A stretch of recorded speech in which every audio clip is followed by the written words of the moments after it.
we never get to just have small talk out here on the streets. We usually just talk about being homeless, and it was really nice to talk about normal stuff with you. And we didn't do anything. We didn't talk about the world's problems or even the depths of his heart. We simply just sat there and listened to what he had to say about the latest weather trends.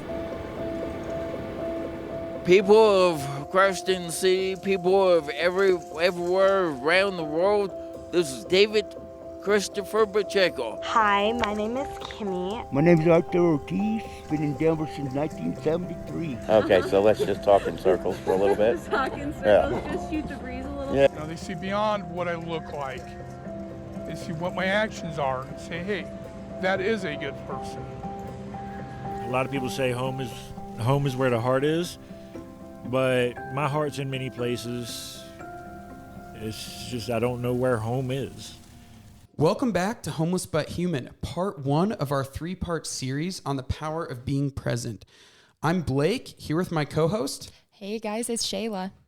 On this part 1, we are going to cover, are you listening to understand or to respond, as we bring you a 3-part series on the power of being present, something Christ in the City does, not only on the streets with the homeless, but in the offices with our missionaries, our staff, and anyone we truly encounter or meet on a regular basis. And for that, today we have Jeff and Anya, 2 of our staff members here. Yeah, so today and in the next 3 episodes, we want to talk about the power of being present. And really, we wanted to bring on Anya and Jeff today because they have a pretty unique and specific role with us at Christ in the City. And they are on our staff as what we call formators. And so I'm going to let them go into what the role of a formator is. But more importantly, we're going to further on get into why did we have formators jump on this podcast today to help us talk about the power of being present. So Jeff, if you first want to start and kind of explain to us, what is a formator? We use that term very frequently here at Christ in the City, but people from the outside can get kind of confused. So if you want to just first explain what that is. Yeah, it's really a tough question. I think the missionaries about halfway through the year realize what a formator is themselves. But if you wouldn't mind, I'd like to explain what it's not. Sure. But what it's comparable to Sometimes first. that's the best way. It's the easiest, I think, in this case. So some people say, well, you guys they're spiritual directors. And it's like, well, we do accompany them a little bit in their spiritual life, but we also recommend that they have spiritual directors of their own. So we're not spiritual directors, but there's some overlay. And then they say, well, you guys help them work through and process like experiences on the streets, their emotional life. Are you guys like counselors? And I was like, well, kind of. I mean, we do have some overlap with what counselors do, but at the same time, several of them go see counselors as well. And that's outside of our field of expertise, and we don't have that training. And our relationship is actually closer because we're with them day in and day out. And so it's a little bit more like a friendship. And there's an interesting profession now, like in the helping profession, that's coaching, which is really about helping people ask the right questions, which is a lot of what we do. We help them ask the right questions. We don't do things for them, but our role is more spiritual than that, especially more spiritual, and also helping them learn to be missionaries. So it's not any of those things, but it includes a little bit of all those things.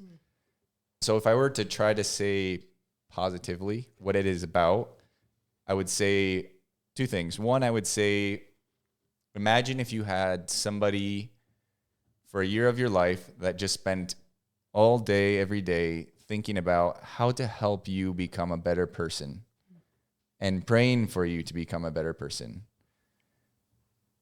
And then the second part, which is actually being present in that person's life day in and day out for a whole year. And so I guess those are the 2 most summarizing points I would make. And that's a tall task on our formators. So we are forming them to be lifelong missionaries, husbands, wives, fathers, whether biologically or spiritually. And oh my goodness, do we spend time investing in our formators' education and trainings to be able to accompany or guide our missionaries through this. Mm-hmm.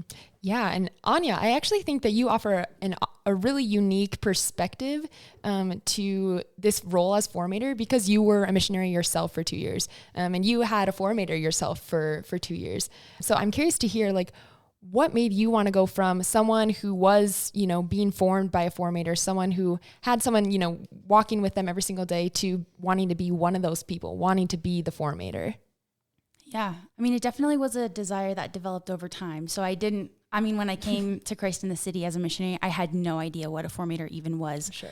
I don't think I really even talked to one until second semester, first year. But then as I sort of became accustomed to talking with formators and I started to change just through living the missionary life, having these conversations, growing in prayer life, I saw how much more secure I was in myself and how much more I was able to know who I was, and how that my identity rested in the Lord's. And I think it was such a liberating process for me, such a freeing process to be able to know who I was and then better, because of that knowledge, better be who I was.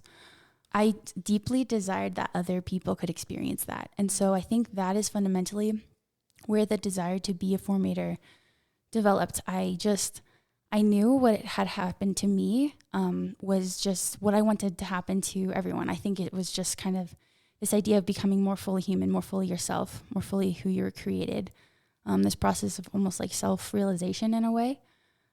I deeply desire that for everyone. And so I think that's a big reason why I wanted to be a formator. Just if I could help people sort of walk towards that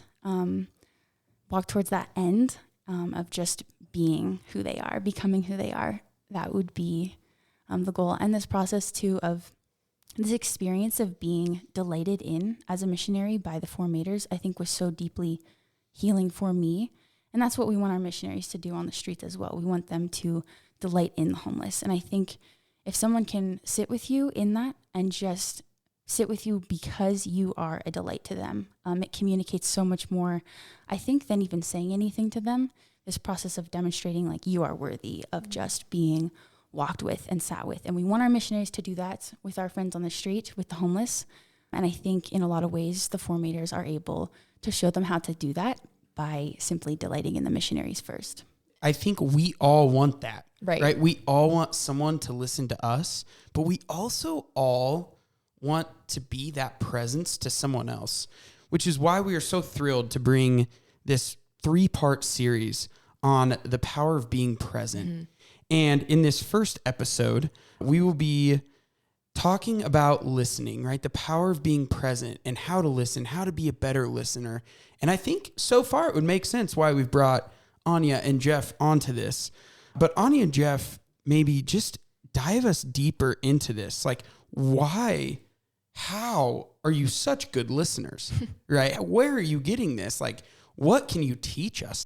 Well, I can start by saying I also underappreciated the power of being present. Coming in as a formator, had insecurities about, do I have the right words and the right moments and the insights to give the missionaries? And I thought that was about 90% of the ball game, and 10%, whatever, you got to listen. Of course you got to listen, like blah blah blah blah blah. Like that's something, we all know listening's a good thing. But at the end of the day, I'm going to need to tell them something, right? And it didn't take long, actually. I think after about a year, I realized that it's okay actually not to have the answers. And I guess I've kind of come to the inverse conclusion that 90% of it is simply just being present, to just sit there and be with them. And they don't need the answer right now. So just holding the space for them and allowing them maybe not to have everything sorted out inside themselves, but to give them time to think about what's going on inside themselves and express themselves. So leaving room for silence, and also evoking some of those things that they mention. Is there something more to that? Is there something more you want to say? And I'm not asking anything very insightful. I'm just giving them more space to be able to talk. I guess I'm wondering, what is it that they're trying to express, and how is it that I can help them to express it more fully? I think that advice is just so helpful for all of our relationships. That the power of being present, that's not something that's necessarily reserved for formators or reserved for the missionaries. It's something that I think we all can really strive toward, especially, with the holidays right around the corner, and just going home to be with family, going home to be with friends, really like actually trying to be more present to them. What are your family members saying to you? What are the deeper meanings behind the things that they are saying or the ways that they are reacting? Yeah, that active listening. I think the active listening it can be draining too. Mm-hmm. I think Jeff and Anya haven't said that, and Shayla haven't said it, but to all you out there, like this kind of listening is hard. It isn't just sitting there having your pre-recorded response or just not even tuning into what they're saying. But I think we all know, the missionaries know whether you guys are listening or not. You know, we all know in conversations whether people think we're listening or not, which is why in this part 1, we really wanted to bring you that are you listening to understand or listening to respond? And Jeff and Anya are actually going to be joining us for part 2 and 3 as well. So you'll definitely need to tune in to those as we dive more into this topic. But there's so many practicals here for our lives. Yeah, I think too, just to kind of expand on that point, this idea of just being present and listening to the other, I think one of the most important underlying foundations for that is this sort of disposition of love that is so necessary. Anyone can kind of sit and go through the motions, but I think having this deep care too for the other person that you are listening to and this deep desire to actually receive what they're saying, I think is one of the most fundamental things also. And I think it communicates a lot as well, just being able to receive the words that someone else is saying and all of the meaning behind them, and not try and jump to a solution or try and jump to a quick fix through advice or suggesting things or trying to literally get up and solve their problems in some way, but simply receiving everything they say and be willing to carry it with them and simply hold it with them so that it's not a load that they're bearing alone. And I think that's the biggest thing, is just being able to receive it and ponder it and not necessarily try and get rid of it or move past it, but just hold it with them. I love that. I'm wondering if either of you have specific examples where, obviously you don't have to use names or anything like that, but specific examples of times with missionaries where the power of being present and, like you said, like holding that with them, where you saw that play out and where you saw it play out in a very beautiful way. If you have any stories or examples. I think there's several examples where I'll talk about what this applies, but this happens over and over and again. Mm-hmm. Which is, I'll maybe walk away from a meeting with a missionary being like a little bit frustrated that I didn't know quite what to say. And then the missionary will come to me the next day and be like, thank you so much for the conversation. Yesterday was so enlightening. I feel so much better. I'll be like, gosh, I didn't do anything. And I was actually worried about that. And that kind of helped convince me that it really was just my presence being there. Jeff, I'll say to that point of just being there and how healing that is, as the missionaries say that. And I think we've all had that experience of not knowing what to say and thinking we said nothing, really hard on ourselves. And it turns out it was a good conversation to the other person. And I think, Jeff, in your spiritual direction training, Jeff's training to be a spiritual director, side note. And in those moments, they talk about being a mirror for the person you're listening to, because many times letting the person you're talking to and listening to, they are capable of figuring out their own problems, and it actually will stick more if it comes from them. And that's something I think you formators do so well. I've just been so impressed by that you simply sit there and actively listen and figure out, in that moment, like what part of what the missionary was saying do you think they need to hear in a different light? Yeah, I think I didn't realize the importance of listening as much until one time on street ministry. We ended up talking to a guy we had met for an hour about nothing much, just the squirrels, the weather. I think Halloween might have come up a few times. And I didn't think much of the conversation at all, but at the end of it, he just stopped and looked at my street team and me, and just said, thank you guys for listening. We never get to just have small talk out here on the streets. We usually just talk about being homeless, and it was really nice to talk about normal stuff with you. And we didn't do anything. We didn't talk about the world's problems or even the depths of his heart. We simply just sat there and listened to what he had to say about the latest weather trends. And honestly, the conversation at the time didn't mean much to me. But hearing him pause at the end and go into the effort of thanking us, I think communicated something to me about what it meant to him, just that we were there and that we just sat and talked about basically nothing. Yeah, it's so simple. What other ways do the formators listen to understand versus listening to respond? I think a big part of it too is just recognizing that it is necessary to be in the present with them, so to speak, which I know sounds kind of odd, but I guess what I mean by that is not becoming preoccupied with what you want to say when they're done talking or how you would like to respond with words. And also not thinking about things that they said 10 minutes ago or 20 minutes ago, but simply being present and attentive to the words that they are speaking at the time that you're listening. It's not about your response, and it's not what you said previously in the conversation necessarily, but it's just important to pay attention to the present moment and what they're saying. And I think not being worried about how you're going to come off or how you're going to articulate a very nicely framed piece of advice or even response, but just allowing it to be organic and just seeing the person in front of you as they really are, I think is essential.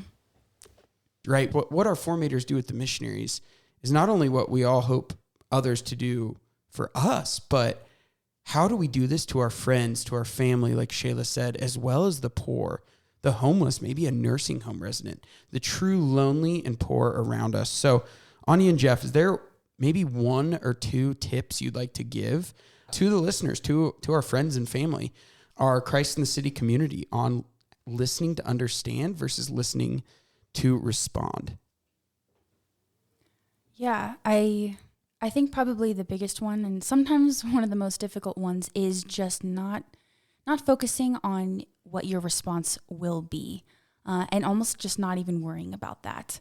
I think just recognizing that it is simply enough to listen and to not worry about a response is some of the most difficult. I think we don't always think about how conversations can work like that, but yeah, maybe you would even surprise yourself and the people you are listening to by simply not even worrying about if you have a nicely articulated response.